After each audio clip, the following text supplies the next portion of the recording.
Hello and welcome to the Poetry Exchange. I'm Michael Shaeffer. And I'm Fiona Bennett. Happy New Year, Fee. Well said, and Happy New Year to you, Michael. Yes, indeed, and to everyone that's listening. Larry David says there is a statute of limitations on how long you can say Happy New Year for, and I think for him it's like 3 days or 5 days or something. But it's our first episode of 2023, so I'm giving us permission to say it. I think that's fine. Any excuse to say happy anything, yeah, exactly, and I'm happy. Right, yeah. Michael, it's kind of a bit exciting. I've just got to mention this. As we record this voiceover, which will then be in our listeners' ears in just over a week's time, somewhere not too far from where you're sitting, there is an imminent announcement of the winner of this year's T.S. Eliot Prize. But we don't know who it is. Various people have been messaging me today with various kinds of sweepstakes. And who's favourite, Fee? Well, I don't know who's technically favourite out in the world. I think if it was mine to gift, I'd be gifting it to Zafar Kuniel, who we've yet to hear from on the podcast. So that's a good note to selves. Yeah, we'll add him to the list. Yeah. So yes, so that's exciting, isn't it, Michael? But by the time this goes out, it will be known who has won the £25,000 first prize. That's good, isn't it? 25 grand. Not bad, is it? Yeah. Wonderful shortlist of other poets as well. Now there's one other thing before we get into the episode. Michael, what did you give me for Christmas? I gave you the Poetry Unbound anthology compiled by Padraig Ó Tuama, who of course we've had on our podcast, and he obviously makes his own podcast, Poetry Unbound, and he's produced this anthology. How is it, Fee? It's brilliant. Is it? It's a very wonderful thing to have, and fascinating because of course one listens to Padraig with his beautiful insights around the poems on the podcast, but to hold in your hand the book and have him speak to you through the page is also an absolute treat. And I know a couple of other listeners, regular listeners, have also got this in their hands. So there's a general fest and feast of poetry been going on, which is great. Well, I'm very pleased you're enjoying it. That's great. Did I give you a present, Michael? You did give me a wonderful present, Fiona. You gave me Nick Laird's collection of poems called Feel Free, and I've been thoroughly enjoying dipping in and out of that. Yeah, I'd heartily recommend it to anyone. It's terrific, actually. Great. So, without further ado... Well, you've been doing a bit of digging, Fiona, haven't you? Yeah. I've been doing a little bit of tending to the archive. Yeah. And all those audio files that have been carefully preserved in some kind of cotton wool inside the computer annals of the Poetry Exchange. And sometimes, many times, there have been wonderful conversations that it just hasn't been the right moment to release that episode, or we've had something else coming along that's felt topical, and things have sort of bumped along. And it's been a wonderful experience to dive in there and have a good listen, actually. And I was particularly thrilled to listen to this one that I was not part of. There's always something very special about discovering a conversation that you weren't there for and thinking about offering that to the listeners. And this was yourself and the wonderful Andrea at Durham University at least a couple, if not more, years ago. Yeah. But it really felt like a great conversation to lift back up.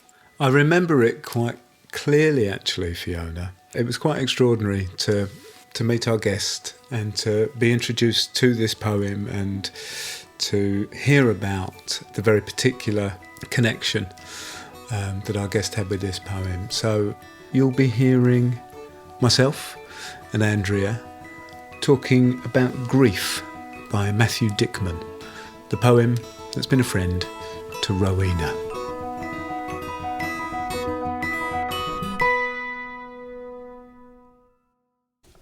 Would you mind reading it out loud for us? Yeah, that'll be fine. When grief comes to you as a purple gorilla, you must count yourself lucky. You must offer her what's left of your dinner, the book you were trying to finish you must put aside, and make her a place to sit at the foot of your bed, her eyes moving from the clock to the television and back again. I'm not afraid. She's been here before, and now I can recognize her gait as she approaches the house. Some nights, when I know she's coming, I unlock the door, lie down on my back, and count her steps from the street to the porch.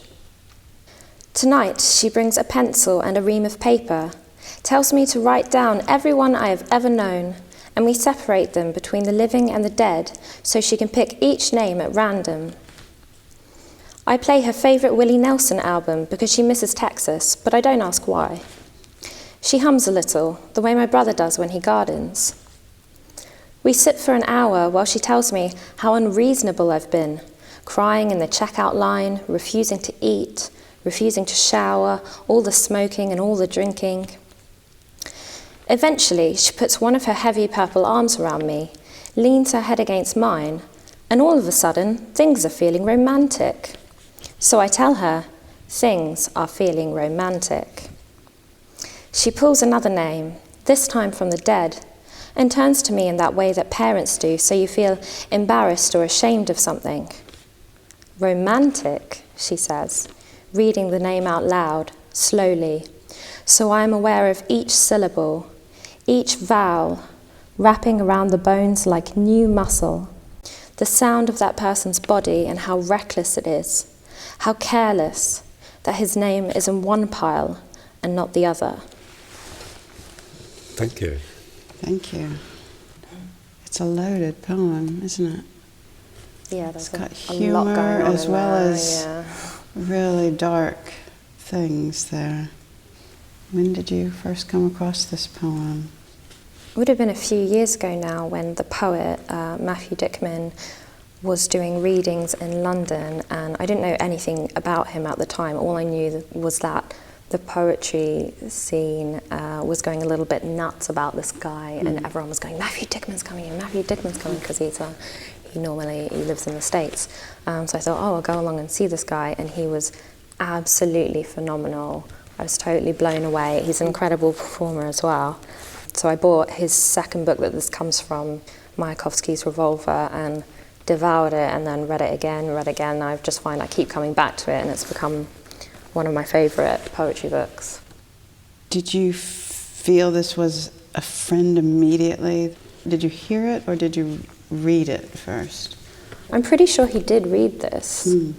Yeah, I remember being struck by this image of this purple gorilla and thinking, what a bizarre way to start a poem. Like, it's very striking, but it's so bizarre, and you think, you immediately think, it's going to be a really silly poem, but then you think, well, no, it's called Grief, and then it unfolds and you find out it's kind of both. Yeah, I mean, I was immediately, that first line, and I was in, you know. Okay, you've got me. I'm going to invest now in this poem. That's just fantastic. When grief comes to you as a purple gorilla, you must count yourself lucky. Well, and it's so interesting, those two put together. You count yourself lucky. Yeah. I mean, the other thing that comes to mind is there's no missing it. I mean, once that purple gorilla is at your window, you're not going to push it away. There's no ignoring that one. Yeah.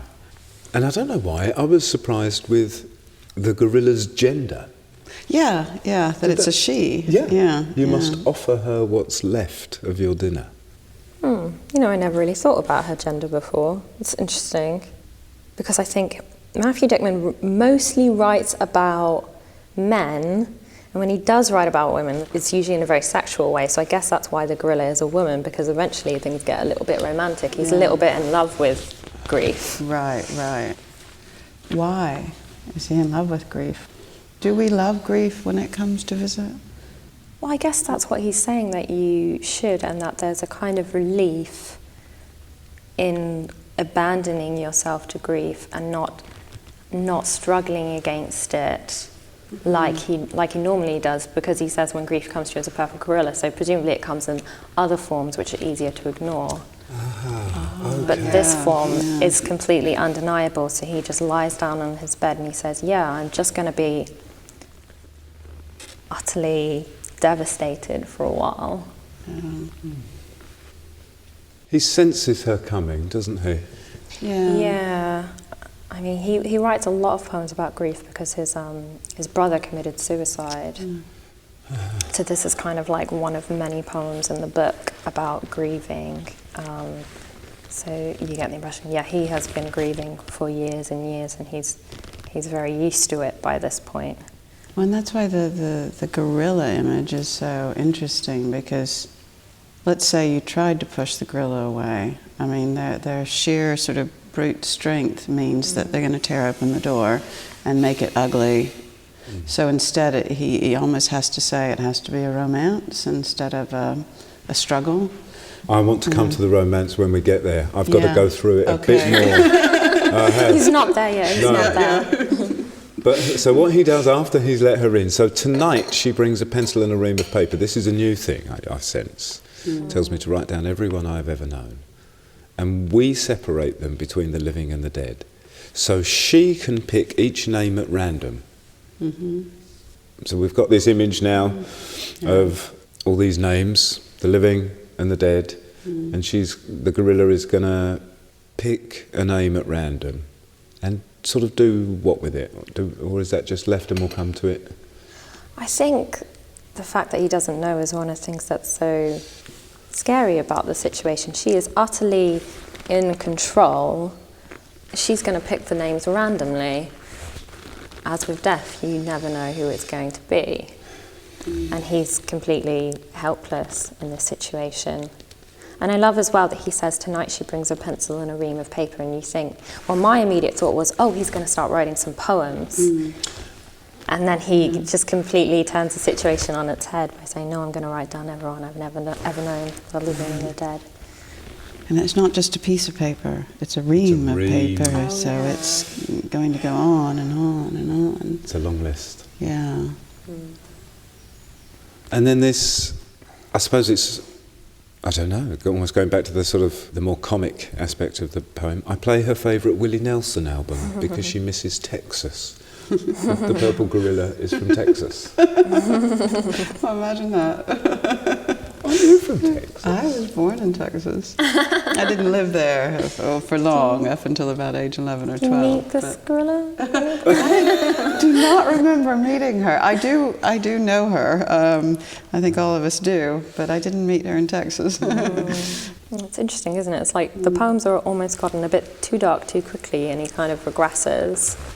And I, when I was looking at this again last night, I thought, I wonder why he chose Willie Nelson. Of all the country singers to choose. And I looked up Willie Nelson and read a little bit about him, and apparently Willie Nelson's, one of his sons committed suicide. Oh, wow. She hums a little the way my brother does when he gardens. Oh, well, that's interesting. You said it was his brother that took his life.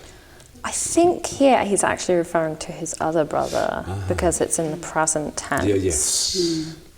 But I do find that line really interesting because I can't tell if she's humming like his brother because that's quite nice and familiar and soothing, or if it's an implied threat, like I've taken one of your brothers and I could take the other. I think it might be a bit of both. Yeah, I think it might be. Well, and it just occurred to me, I mean, as you were saying that, if both brothers experience the grief too, I mean, he knows it too, obviously. Yeah. So maybe he's frightened of finding his name in the list of the dead? I don't know. It's just, there's something that's sort of giving me chills right now. That's what I love about Matthew Dickman. It's such a plain, simple little line. The way my brother does when he gardens, but it hits you really hard, doesn't it? We sit for an hour while she tells me how unreasonable I've been. Crying in the checkout line, refusing to eat, refusing to shower, all the smoking and all the drinking. What do you do with that, the unreasonable nature of those things that, I guess, to me, sound quite reasonable? It's really funny because it's like suddenly she's become very maternal. It's telling him off for his bad behaviour. But I suppose it's about the struggle again, isn't it? When he's crying and he's not eating or showering, it's self-medicating. He's struggling against the grief, isn't it? He's trying to push it to one side or distract himself. And she's saying, why are you doing this? Why are you bothering? You know I'm going to come eventually and you can't do anything about it. Eventually she puts one of her heavy purple arms around me, leans her head against mine, and all of a sudden things are feeling romantic. Yes. I mean, that's such an I know. unusual turn for the poem to take. We're not seeing that one coming. So I tell her things are feeling romantic. She pulls another name, this time from the dead, and turns to me in that way parents do, so you feel embarrassed or ashamed or something. Romantic, she says. Reading the name out loud, slowly, so I am aware of each syllable, each vowel, wrapping around the bones like new muscle. The sound of that person's body and how reckless it is. How careless that his name is in one pile and not the other. I've slightly lost what's happening or something there. Because it's like there's two things. I can see what you mean. It's almost like a mixed metaphor, isn't it? There's a lot of metaphor going on here. It's that sort of note of surprise, romantic, and I liked the way you read it too. Yeah, because it's romantic, really? That's what you're calling me. Well, you better think again. I mean, it's almost as if he's aware that, oh wow, she's teasing me. Is he saying that when she reads the name out, it's almost like that person comes alive again, briefly? By the act of naming them, right? So that each syllable, each vowel, wrapping around the bones like new muscle. The sound of that person's body. And it's interesting, he says how reckless it is, how careless. It's not saying what a matter of chance it is. He's saying how reckless. I love that line break as well, because at first you think he's saying the person's body is reckless. And I think that makes perfect sense, because a person's body is, when it comes down to it, it's just terrifyingly delicate.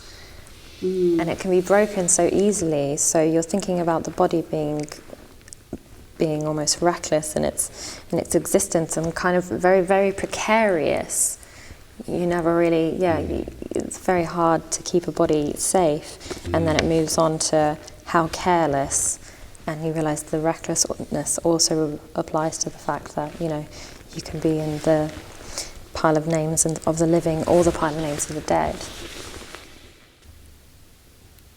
What or who is he ultimately talking about? What is it about? What, if you were to sum it up, and I know that's a question I sort of resist, but I'm just so curious what you might say if you were to collapse that into a sentence, this magnificent poem. Oh, it's a hard one. I guess it is about the importance of accepting your feelings, even if only briefly. I think it's important to just, when you lose someone, to just wallow a little bit, but also not to lose yourself completely, because I think Matthew is still very much in this poem. He still has his sense of humour, he still has his sense of playfulness. I think it's clear that he's very much alive in this poem. Yes, I like that. And can I ask, in a way, what sort of place does this poem have for you in your life? Where does it sort of live for you? Well, I found myself reaching for it recently because I had my first real experience of grief. About a month ago, I found out one of my friends killed himself, and Matthew Dickman, I think he was the only person I knew who wrote quite a lot about suicide. So I'd loaned my book to a friend, and I asked for it back because I just thought reading these poems would be really cathartic, and it is, and it really helped. I think reading them really helped me to write because I'm a poet myself. So I think I kind of used these poems as a springboard for my own writing, and I kind of gave me a permission to write about it, and also to be a little bit silly because grieving is, well, in my experience, very surreal. You know, all the things that we associate with death, like coffins and angels and crosses, none of those things have anything to do with the person you knew. So yeah, you do start thinking about things like purple gorillas. So is there a sense in which it kind of gives you permission for your grief to be kind of whatever it wants to be, whatever it needs to be? Yeah, I think so. I suppose that is part of what this poem is about.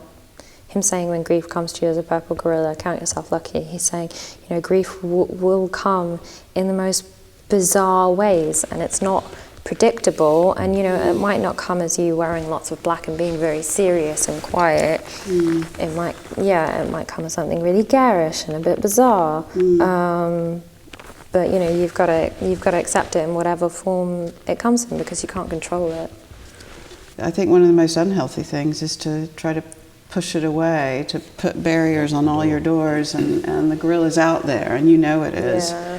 But you haven't allowed yourself that romance, you know, that time of metaphorically sort of lying in bed with that gorilla and just giving in to, you know, all right, you know, you're here to stay for a while, I'm just going to have to, you know, deal with it. And it's interesting. You're making me imagine what the kind of prequel to this poem would have been when he locked the door to the gorilla, you know, and the gorilla would presumably have to smash her way in. Right. You get the impression that it's been a kind of hard-won lesson to let the gorilla in, and it, you know, it might have taken place over years. We don't know, but Yes. It's not something that he did immediately, or that kind of came naturally to him. He has to kind of force himself to let her in and just kind of relax a bit. so the process of reading and writing is the process of coming to terms with this grief itself. Where do you feel the two will take you now, the reading and the writing? Where does one go next? Or do we just have to keep visiting the purple gorilla? I don't know. I don't think I know either, to be honest. Like I said, I've been very lucky. This is kind of my first experience of grief, and yeah, it has completely floored me. And part of the, I think, difficulty of it is how incredibly unpredictable it is. You know, you do end up crying in the checkout queue suddenly, you know, holding your bottle of milk, going, why is this milk making me cry? Yeah, I guess, like, knowing me, I will just keep writing, because that's how you survive.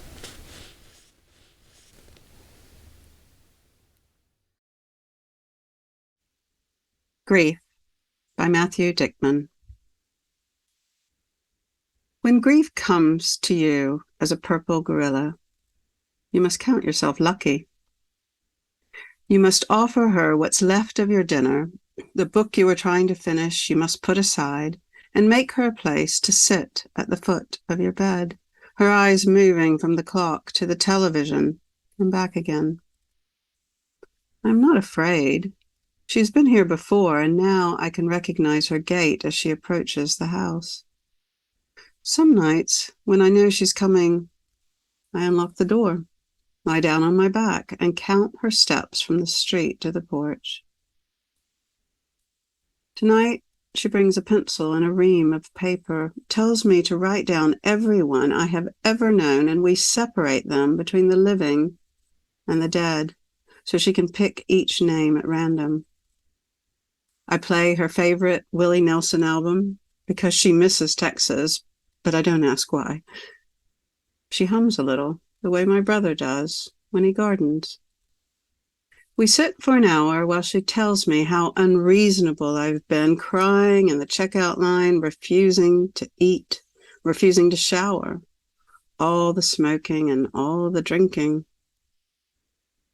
Eventually, she puts one of her heavy purple arms around me, leans her head against mine, and all of a sudden things are feeling romantic. So I tell her, things are feeling romantic. She pulls another name, this time from the dead, and turns to me in that way that parents do, so you feel embarrassed or ashamed of something.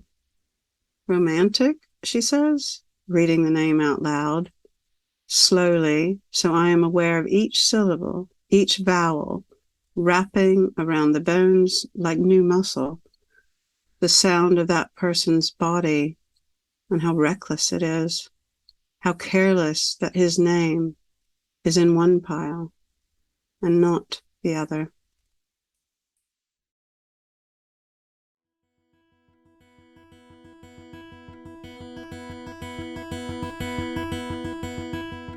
That was Andrea with the gift reading at the end.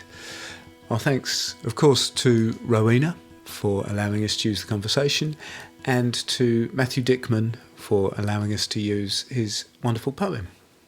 It's hard to follow that, really, isn't it, Michael? It's a terrific conversation and a wonderful poem. And, we have this thing that we explore, which is poems as friends. And I really felt the hand of friendship in both the poem and the conversation that the three of you had together, not least for the way that good poem friends and conversations can carry us into conversations that we need to have, but that are perhaps sometimes harder to go to when we're facing grief and particularly difficult and unexpected loss.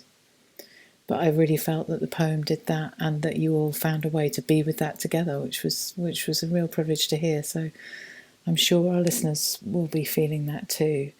So to Matthew Dickman, again, thanks. The poem is in his collection, Mayakovsky's Revolver, published by Norton, and we'll put details of that on the description page, along with details of Rowena's own work and where you can find out more of her wonderful voice and insights, a great force for poetry in the world. Yeah, very nicely said, Fee. Now, we've got a small request to ask of you, dear listener. We are conducting a survey of sorts. We'd really like to find out more about you, find out more about who it is that is listening, and hopefully enjoying the podcasts. So there is going to be a very short survey, shouldn't take you more than a couple of minutes, for you to fill out, that you can access through our website, thepoetryexchange.co.uk. And if you could do that, that would be enormously helpful to us. We'd really appreciate it. Yeah, fantastic. Thanks, Michael. And we get messages from people, and we love getting those messages. And it just felt that it was time and would be really helpful to our planning and some of our thinking with some of our partners and funders to do something a bit more rigorous, I suppose, in terms of trying to reach out. So it's a simple form. And if you can find the time to do that, we'd really be grateful. Yeah, we've had a few messages come through recently, haven't we, Fee? And it just means the world when we hear back from people. So thank you so much. So we'll be back next month with more Poems as Friends. Thank you for listening.